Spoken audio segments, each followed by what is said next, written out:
What's the matter with him? What in the world did I say? He said himself the play was a joke.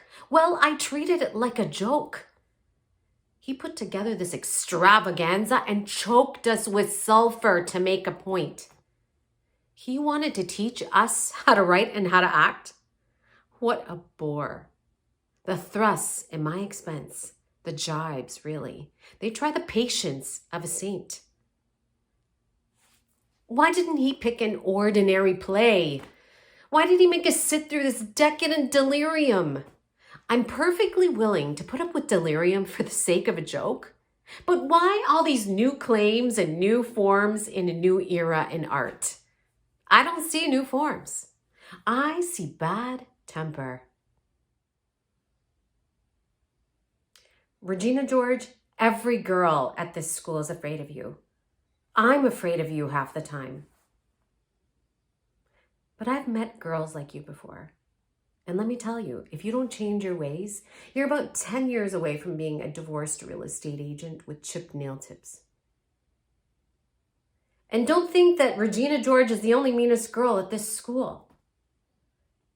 I've never met anyone as mean as Jessica Lopez. Jessica can make any girl cry just by looking at her. Do it, Jessica.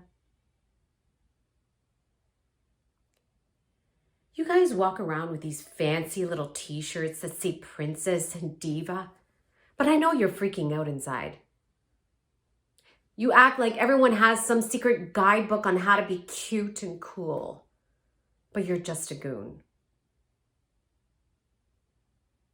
That's because you're all changing. Nobody's perfect at the age of 15.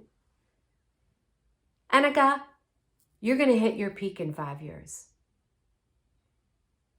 Emily, take pictures now, wear your favorite bathing suit because this is it for you. Karen, you're going to be like, I teach yoga in Los Angeles. Katie, do you have anything you want to apologize for? Really, Katie? You've done nothing wrong? I'm disappointed in you, Katie. When I met you, you were unique and talented. But now you went from being a sunflower to being a picture of a sunflower on a box of Kleenex. And Gretchen Wieners, you're so desperate for someone to tell you you're pretty.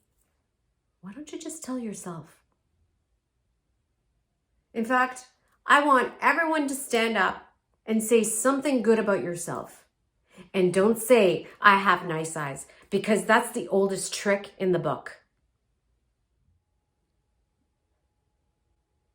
I had to put up with a lot in this house. To keep him at home in the evenings and at nights, I had to join him in secret drinking orgies up in his room. I had to sit there with him, just the two of us drinking, and listen to his stupid, obscene remarks, and then struggling with him to get him dragged into his bed.